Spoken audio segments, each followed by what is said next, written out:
ketar-ketir, tim dokter TNI turun tangan otopsi ulang jenazah Brigadir J.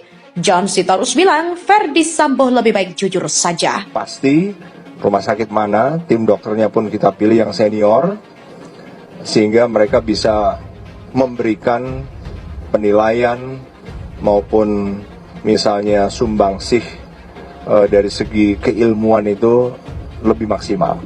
Dan yang lebih penting memang terkendali dalam arti tidak ada intervensi sedikit pun sehingga mereka bisa memberikan opini yang benar-benar objektif. Kita harus lebih hati-hati aja dalam melakukan otopsi ya. Jadi tetap sesuai prosedur yang ada kita lakukan. Mungkin temuan-temuan atau keraguan-keraguan dari keluarga yang muncul pada otopsi yang pertama kita juga bisa menjadi fokus. Jadi bukan hanya nanti kita gali kubur terus kita hanya memfokuskan kepada kejanggalan-kejanggalan, tidak. Jadi kita tetap melakukan otopsi sesuai prosedur, tapi kita juga bisa memfokuskan pada temuan-temuan yang tadi dianggap sebagai kejanggalan. Hasil otopsi daripada otopsi dan sertifikat kematian itu sama SARS-CoV-2 itu yang negatif itu umurnya 21 tahun. Jadi sama-sama laki-laki yang diajukan tetapi dengan usia yang berbeda. Yang satu dimohon pria 28 tahun, yang satu hasilnya pria 21 tahun.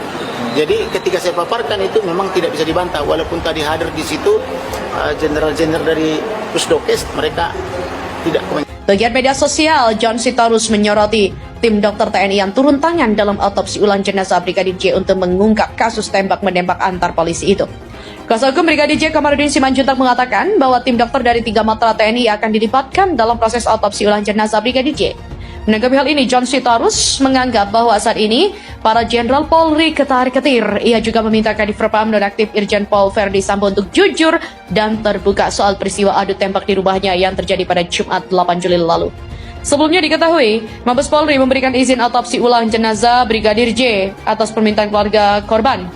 Akan tetapi, Mabes Polri memasang syarat standar internasional untuk proses otopsi ulang jenazah Brigadir J. Adapun, otopsi ulang menurut Mabes Polri perlu dilakukan demi keadilan. Oleh karenanya, Polri melibatkan pihak kedokteran forensik dan eksternal dalam otopsi ulang jenazah Brigadir J.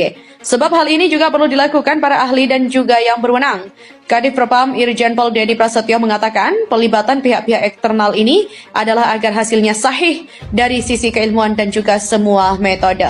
Kasus penembakan yang terjadi antara Baradae dengan Brigadir J di rumah Kadif Propam Nonaktif Irjen Verdi Sambo di Duren 3 Jakarta ternyata diduga pembunuhan. Kasus pembunuhan itu terungkap setelah adanya pelaku yang mengaku melakukan pembunuhan terhadap Brigadir J dan hal itu dibenarkan oleh pengacara keluarga Brigadir J Kamarudin Simanjuntak di Polda Jambi. Ya, mengaku sudah ada sebagai pelaku pembunuhan Brigadir J, kata Kamarudin saat istirahat dari pemeriksaan keterangan penyidik tindak pidana utama TK2 Barreskrim Mabes Polri yang dipimpin langsung oleh Brigjen Pol Suharnoko di Polda Jambi pada Jumat 22 Juli. Terkait pengakuan itu, Kamarudin menyebut karena sudah cukup bukti sehingga meyakinkan meningkatkan dari penyelidikan menjadi penyidikan atas laporan yang ia sampaikan di Barreskrim Polri atas pembunuhan berencana. Sementara itu saat ditanya siapa pelaku pembunuh Brigadir J, Kamarudin menjawab belum bisa dikasih berinisial karena masih dirahasiakan demi kepentingan penyidikan. Kamarudin mengatakan siapa saja bisa jadi tersangka nantinya, yang penting perbuatan pembunuh terhadap Brigadir J dan pasti akan ada tersangka tambahan. Diketahui Brigadir J tewas setelah disebut baku tembak dengan Baradae di rumah Kadif Propam Nonaktif Irjen Verdi Sambo di Duren 3 Jakarta Selatan. Terkait kasus penembakan Brigadir J oleh Baradae di rumah Kadif Propam Polri itu, Polri mengungkapkan lokasi mana saja yang diperoleh rekaman CCTV. CCTV tempat menjadi tanda tanya besar oleh masyarakat. Pasalnya, rekaman kamera pengawas itu pada awalnya tak ditemukan dengan alasan rusak berujung mati. Sebab itu, setelah tim khusus Polri mengumumkan berhasil meraih rekaman CCTV, hal itu merupakan harapan dan babak baru dalam pengungkapan perkara ini. Hal itu dikatakan Kadif Humas Polri Irjen Dedi Prasetyo. Tak hanya di jalan sekitar lokasi, tim khusus juga dapat mengamankan rekaman CCTV di lokasi kejadian atau rumah dinas Kadif Propam yang berada di Kompleks Polri Duren 3 Jakarta Selatan.